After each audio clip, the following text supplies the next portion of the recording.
오늘 복된 성일입니다. 우리 하나님께서 또 저희들의 예배를 또 기뻐 받아주시기를 주님의 이름으로 간절히 소원합니다. 오늘 함께 보신 본문으로 새로운 시대가 시작되었다라는 제목으로 함께 말씀을 나누겠습니다. 오늘 본문은 우리가 좀 중요한 내용들이 많아서 오늘과 내일 또 이틀간에 걸쳐서 오늘 본문을 중심으로 말씀을 함께 나누겠는데, 오늘은 첫 번째 시간으로 함께 말씀을 보겠습니다. 오늘 사건의 시작은 이렇습니다. 온몸에 나병이 걸린 사람이 예수님을 보고 그냥 지나갔으면 될 일을 예수님을 보고 기대를 가지고 또 소원을 가지고 찾아와 그 발 아래 엎드리죠. 12절을 한번 보실까요? 예수께서 한 동네에 계실 때 온몸에 나병 들린 사람, 그러니 여러분 온몸에 나병이 있으니 온몸을 다 천으로 감았겠죠. 예수를 보고 엎드려 구한다. 이게 사건의 발단입니다. 여러분, 이 나병 환자의 행동의 문제점이라고 할까요? 잘못된 점을 우리가 굳이 찾아보자면 이 나병 환자의 행동은 뭐가 문제가 될까요? 일종의 율법 위반이 되겠습니다. 하나님의 규정, 율법 규정이 있는데 왜 그렇습니까? 이 나병 환자는 의학적으로 부정한 게 아니라 종교적으로 부정합니다.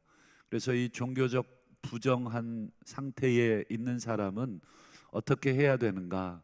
레위기에 그 세세한 규정들이 잘 나와 있습니다. 우리는 이 레위기가 우리의 실생활에 큰 영향을 받지 않아서 우리가 레위기를 중요하게 읽지를 않지만, 이스라엘 사람들은 모세오경, 창출, 레민신 이 5권 중에 가장 중요하게 읽는 책은 레위기입니다.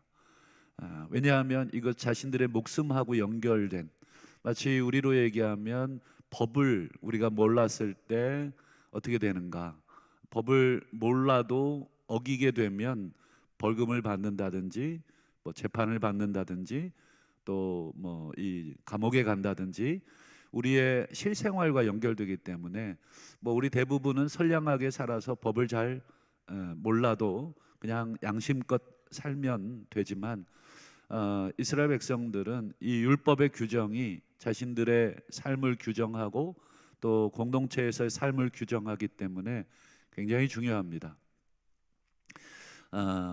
그래서 우리 레위기를 한번 볼까요? 13장 44절과 46절만 보면 나병 환자에 대한 이야기가 나오죠. 거기 보면 나병 환자는 부정하다. 말씀드린 것처럼 이건 종교적 부정입니다. 종교적으로 부정하다. 그리고 46절을 보면 이 나병인 동안은 늘 부정합니다. 나병이 깨끗해지기 전까지는 이 종교적으로 부정한 상태인데 부정한 상태라는 것만으로 끝나는 게 아니라 이어지는 뒷부분을 보시면 부정하니까 어떻게 해야 됩니까? 2가지를 해야 됩니다. 혼자 살아야 되고, 두 번째 진영 밖에서 살아야 합니다. 진영 밖이라는 것은 사람들 공동체 안으로 들어올 수가 없다. 밖에 나가서도 혼자 있어야 된다. 이 보통 사람들이 지금 이 나병 환자를 봤을 때, 나병 환자가 지금 사람들이 모여 있는 예수님이 계신 곳으로 지금 다가와서 엎드렸단 말이죠. 그럼 보통 사람들이 이 나병 환자의 행동을 보면 대번 뭐라고 하겠습니까? 막 정죄하겠죠. 야단을 치겠죠. 너 지금 무슨 짓이냐? 너 지금 율법을 어기고 있다. 이 정죄하고 야단을 쳤을 겁니다. 그런데 많은 사람들이 눈으로 야단을 치든 아니면 입으로 야단을 치든 야단을 치고 있었을 텐데, 그 가운데 예수님께 나온 이 나병 환자에게 예수님이 야단을 치지 않고 이상한 행동을 하시죠. 13절 상반절을 한번 보시면, 그래서 손을 내밀어 그에게 대시며, 굳이 손을 안 대도 되잖아요. 그렇죠? 예수님 말씀으로 근데 꼭 손을 대십니다. 종교적으로 부정한 사람을 접촉하면 어떻게 됩니까? 예, 부정해지기 때문에 이게 율법의 규정이기 때문에 이스라엘 사람들은 가까이 오는 것도 그가 뭘 만지는 것도 또는 우리가 그 사람을 만지는 것도 철저하게 금했습니다. 예수님이 율법을 모르십니까? 예수님이 율법을 너무 잘 아시죠.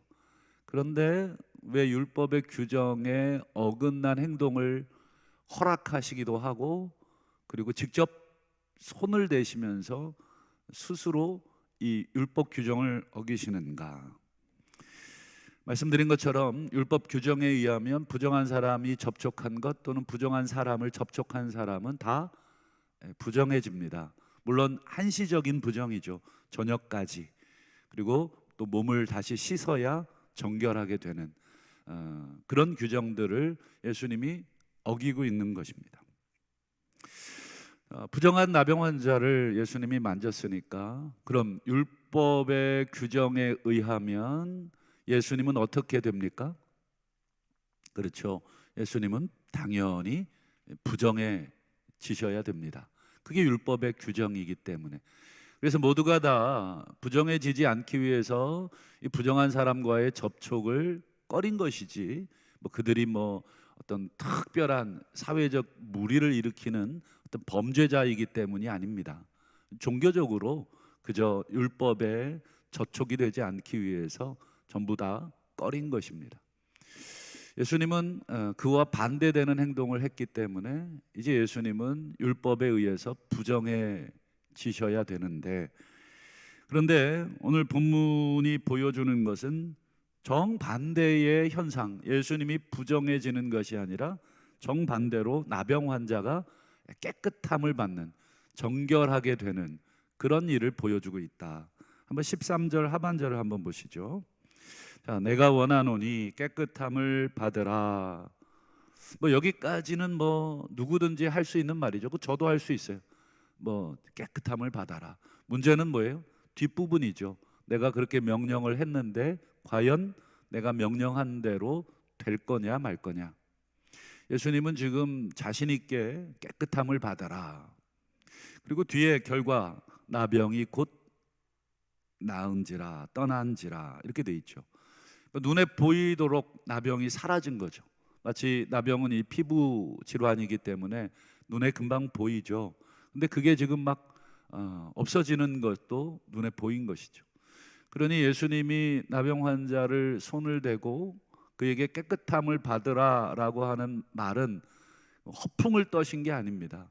그저 자기가 좀 권위가 있어 보이기 위해서 그런 말을 한 것이 아니라 실제적 효과를 내고 있는 그런 말씀입니다. 문제는 오늘 이 사건을 우리가 어떻게 해석해야 될 것이냐입니다. 예수님이 율법을 어긴 사람으로 해석할 것이냐, 아니면 예수님이 율법을 어겼지만 나병 환자를 깨끗하게 하셨기 때문에 도대체 이 예수님을 어느 카테고리에다가 넣고 해석을 할 거냐, 이것입니다. 여러분들 같으시면 예수님을 어떻게 해석하시겠습니까? 아무리 나병 환자를 고쳤어도 율법을 어긴 건 어긴 거자. 그러니 예수님은 하나님을 반대하는 또는 하나님의 말씀을 어긴 사람이다, 이렇게 해석을 하시겠습니까? 아니면 이게 뭔가 율법을 어기긴 어겼지만 뭔가 이 놀라운 능력을 가지고 있는 어떤 그런 신적인 존재로 여길 것인가? 여러분, 예수님이 어떤 분이십니까? 우리는 지금 예수를 믿고 이 성경을 보기 때문에 아마 우리는 예수님을 신적인 존재로 다 인정하면서 이 본문을 보니까 그런가 보다 이렇게 생각이 되지만, 여러분이 지금 이 1세기에 예수님 시대로 가서 예수님이 아직 정확하게 누군지 모르는 그런 상황에서 이 사건을 우리가 접한다 그러면 우리 중에도 아마 돌을 집어들게 되는 사람들이 많겠죠. 저놈을 죽여야 된다. 왜요? 율법을 어기고 있으니까. 유대인들은 아주 율법에 철두철미한 사람입니다. 여러분, 예수님이 이 세상 계실 때 사람들에게 많은 오해를 받았어요. 어떤 오해입니까? 표면적으로 율법을 어기고 있다, 안식일을 어긴다, 그리고 접촉해야 되지 말아야 될 사람들과 접촉하고 있다, 또 여러 가지 이 표면적으로는 자꾸 율법을 어기고 있는 그런 모습 때문에 예수님이 계속 오해도 받고 정죄도 받고 손가락질도 받고 이랬어요. 근데 여러분, 사실은 예수님이 율법을 어긴 것이 아니다. 왜요? 예수님이 율법을 어긴 게 아니라 예수님은 율법에다가 덕지덕지 붙여놓은 장로들의 이 전통들을 하나하나 다 깨고 있는 것이죠. 율법의 본질은 한 번도 예수님이 어기신 적이 없습니다. 다만 그것에 붙어 있는 것들을 예수님이 어겼기 때문에 이 장로들과 종교 지도자들에 의해서 늘 공격을 당하신 거죠. 그래서 예수님이 직접 입을 여신 적도 있어요. 자꾸 율법에 대해서 이 사람이 율법을 어긴다, 이 사람이 자꾸 하나님의 말씀을 어긴다, 이렇게 자꾸 이 소위 헛소문들을 퍼뜨리니까 예수님께서 직접 그것에 대해서 정확하게 입을 여신 적이 있어요. 한번 그 부분을 보면 마태복음 5장 17절을 보실까요? 내가 율법이나 선지자를 폐하고 있다고 생각하는데 폐하러 온 줄로 생각하지 마라. 틀렸다. 내가 율법이나 선지자를 폐하러 온 것이 아니라 완전하게 하러 왔다. 분명하게 예수님께서 당신이 하시는 행동들은 율법과 상반되는 게 아닙니다. 예를 들어서 안식일에 뭐 이렇게 이삭을 비벼 먹었. 여러분, 예수님이 비벼 먹은 적은 없습니다. 제자들이 비벼 먹었죠. 안식일에 병을 고친 적은 있어요. 근데 안식일에 병자를 고치는 것이 율법을 안식일 규정을 어긴 것입니까? 아닙니다. 다만 장로들이 안식일에 일하지 말라는 것에다가 수십 가지의 자신들의 이 규정을 더 붙여놨죠. 그래서 어떤 건 다 일로 규정합니다. 심지어 불 피우는 것도 일로 규정하고 안식일에 걸어갈 거리까지 다 규정을 해놓습니다. 근데 성경은 한 번도 그런 세세한 규정을 해놓은 적은 없어요. 안식일에 일하지 마라. 너도 일하지 말고 집안의 가축도 그리고 노예들도 일시키지 말라. 이 정도지. 이 일이라고 하는 것에 대한 그 정의는 한 번도 내리신 적이 없죠. 장로들이 철두철미하게 하나님의 말씀을 지키고자 하는 그 열망은 좋았지만 너무 많은 규정들을 해놓아서 그 당시 사람들을 다 올가매어놨던 거죠. 예수님은 그걸 다 지금 풀어주고 있는 것입니다. 여기서 우리가 또 한 가지 오해하지 말 것은 완전하게 하려 왔다라는 말. 완전하게 그러면 율법이 불완전하단 말이냐, 이렇게 오해를 할 수 있어요. 불완전한 율법이기에 내가 완전하게 하러 온 것인가, 이렇게 지금 오해할 수 있는데 이건 번역이 약간 아쉽습니다. 왜 그러냐면 이 단어는 원래 의미가 완전이라는 뜻이 아니라 성취라는 단어입니다. 그래서 영어 성경은 대부분 성취하다라는 단어로 번역을 하고 있습니다. 율법을 성취하러 온 것이지 율법을 내가 폐하러 온 것이 아니다. 율법을 성취한다는 건 뭐예요? 율법 안에 담긴 하나님의 뜻, 율법 안에 담긴 하나님의 약속들, 이런 모든 것들을 지금 예수님이 오셔서 하나하나 성취하고 있다. 하나님의 뜻을 성취하고 하나님의 약속을 성취하고 있는 중이지 내가 하나님의 뜻과 또 하나님의 약속들을 폐하고 있는 게 아니다. 여러분 기억나십니까? 오늘 우리가 누가복음 5장을 보고 있잖아요. 근데 바로 앞에 누가복음 4장에 보면 예수님이 광야에서 40일 금식 후에 마귀에게 시험을 받으시고 첫 공식 사역을 나사렛 회당이라는 곳에서 말씀을 선포함으로 공식 사역을 시작을 하시죠. 그 부분을 이 누가만 기록을 하고 있는데 누가복음 4장에 보면 예수님의 공식 설교라고 해야 될까요? 아니면 말씀 선포라고 해야 될까요? 자신이 앞으로 어떤 사역을 하러 왔는지 분명하게 천명을 하셨습니다. 한번 그 부분을 보시죠. 누가복음 4장 18절과 19절입니다. 이사야서죠. 이사야서의 이 부분을 찾아요. 이게 이제 여러분 이사야 61장인데요. 주의 성령이 내게 임하셨으니 이는 가난한 자에게 복음을, 내게 기름을 부으시고 나를 보내셨으니 포로된 자에게 자유를, 눈먼 자에게 다시 보게 함을, 눌린 자에게 자유롭게 함을. 가난하고 포로되고 눈멀고 눌려 있는, 전부 다 이렇게 뭔가 억압돼 있고 자연스럽지 않은 그런 자들에게 자유를, 다시 보게 함을, 이런 것들을 복음을 전함으로. 19절 보실까요? 이 모든 것들이 하나님의 은혜의 해, 하나님의 은혜의 시작을 알리려 합니다. 전파하게 하십니다. 예수님이 뭘 하러 오셨다고요? 하나님의 은혜가 시작되었다는 것을 가르쳐 주려고 예수님께서 이 땅에 오셨다. 하나님의 은혜. 여러분 이사야 61장이라고 말씀드렸잖아요. 여러분 이사야 61장을 다 읽어보셨을 텐데, 여러분 이사야 61장을 쭉 읽어보시면 뭐가 생각이 나냐면 우리나라 과거에 일제시대에 우리 독립선언문하고 흡사비슷합니다. 우리 하나님께서 눌린 자들, 포로된 자들을 다시 다 해방시키고, 대한민국은 세계 만방에 자주민과 자주국임을 선언하고 막 이런 내용들이 독립선언문에 나오잖아요. 이사야 61장을 한번 되게 돌아가셔서 한번 꼼꼼히 읽어보시면 여러분 놀랍습니다. 전부 다 그런 내용으로 이루어져 있어요. 몇 가지만 제가 빠르게 읽어드리면, 하나님이 다시 오셔서 이 포로된 백성들을 구원하실 것이다. 그들을 위로하실 것이다.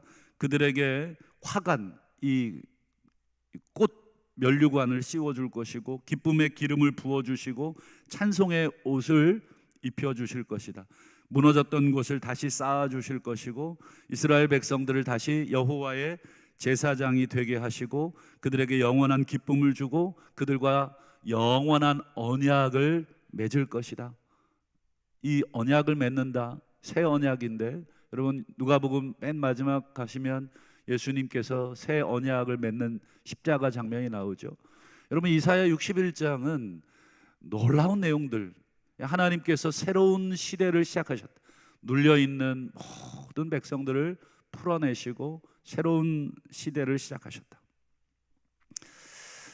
읽기만 해도 눈물이 그냥 나는 그런 내용이 이사야 61장입니다. 놀랍습니다. 여러분 이사야 61장의 가장 핵심이 되는 부분을 예수님께서 읽으시고 난 다음에 그 다음 하셨던 말씀이 기억나십니까? 뭐라고 하셨나요? 이사야 61장의 아주 요약된 말씀을 읽고는 예수님이 그 다음 하신 말씀, 이게 중요한 것입니다. 이사야 61장을 읽었다는 게 중요한 게 아니라 그 뒤에 나오는 그 말씀이 실제로 예수님이 하고 싶으셨던 핵심이었습니다. 한번 그 부분도 보죠. 누가복음 4장 21절인데요. 자, 한번 예수님께서 뭐라고 그러셨는지 같이 한번 읽어보겠습니다. 시작. 이에 예수께서 그들에게 말씀하시되 이 글이 오늘 너희 귀에 응하였다. 응하였다라는 말은 성취됐다라는 말입니다. 아까 마태복음 5장에 율법을 폐하러 온 것이 아니라 완전하게, 즉 성취하러 왔다는 말과 같은 단어로 보시면 되겠습니다. 이사야 61장에 마치 독립선언문 같은 하나님의 이 독립선언문이 지금 오늘 너희들의 귀에 성취되었다. 너희들이 지금 보는, 지금 내가 그 이사야 61장의 하나님의 약속, 하나님의 뜻, 이것을 성취하러 왔다. 이게 지난 누가복음 4장의 이야기고, 그리고 오늘 5장부터 본격적으로 예수님께서 그 일을 하고 있는 것입니다. 그 첫 번째로 누가는 이 나병 환자를 치유하는 것으로 뭘 보여주고 싶은 것입니까? 그렇죠. 하나님의 은혜의 해가 시작이 됐다. 하나님의 은혜가 지금 너희들 가운데, 지금 죄악으로 묶여 있는 이 백성, 율법의 규정에 의해서 부정하고 혼자 살아야 하고 사람들과 어울려 살지 못하고 정말 가난하고 억눌리고 슬픔을 날마다 뒤집어 쓰고 울어야 하고 사람들과 가족을 그리워하며 살아야 하는 이 나병 환자를 풀어줌으로써 그가 다시 온전한 몸이 되고 가족에게로 돌아가고 공동체로 돌아가고 하나님 앞에 올라와 예배하고 라고 하는 모든 그 사람의 인생 하나를 풀어줌으로써 뭐예요? 앞으로 이루어질 모든 백성들, 특별히 우리 인간들이 뭐에 사로잡혀 있습니까? 우리 율법에 사로잡혀 있는 게 아니라 우리는 죄에 사로잡혀 있잖아요. 그 죄에 사로잡혀 있는 그 사슬을 끊어내고 사탄의 통치가 아닌 하나님 나라의 그 통치를 받는 백성으로 지금 풀어내시는 예수님의 행적 하나하나들은 전부 다 뭐예요? 하나님이 율법에 약속하셨던 그 놀라운 것들을 다 풀어내는 것입니다. 그저 나병 환자 하나 지나가다가 아이고 불쌍하다, 물론 그 국률한 마음도 예수님에게 있었지만 그 정도 차원이 아닙니다. 예수님이 하시는 행동 하나하나는 그저 개인적인 감정, 개인적인 어떤 국률, 이걸 뛰어넘어 하나님의 이 모든 약속들을 성취하고 있는 것이죠. 말씀을 맺겠습니다. 여러분, 예수님은 누구십니까? 라고 물으신다면 뭐라고 대답하시겠습니까? 우리를 구원하실 분, 이것도 정답이죠. 그러나 오늘 성경대로 우리가 설명해 보자면 예수님은 하나님의 은혜의 시대, 새로운 시대를 이제 가지고 오신 분, 이렇게 설명하시면 100점이 되겠습니다. 그렇다면 마지막 결론으로, 그럼 이 새로운 시대, 하나님의 은혜의 시대에 적합한 백성은 누굽니까? 과거의 시대에 적합한 백성은 장로들과 율법사들과 또 성경의 박사들이 적합한 시대의 백성이었습니까? 그들은 스스로 자기들이 하나님의 이 율법에 가장 적합한 사람들이라고 자청하고 다녔어요.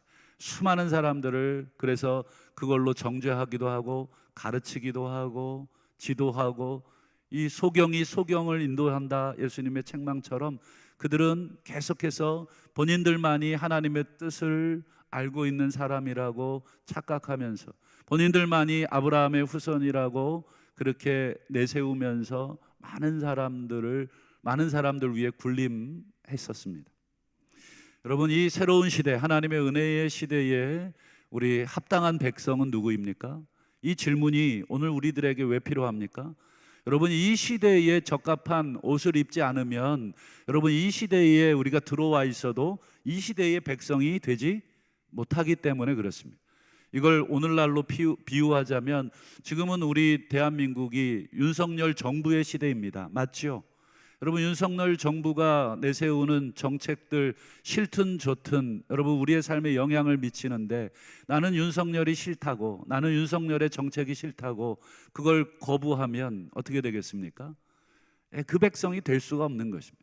표면적으로는 그 시대에 살고 있으면서 그 정책을 거부하고 그 정책을 받아들이지 않는 것은 나는 그 백성의, 그 나라, 그 시대 백성이 될 수 없다, 되고 싶지 않다.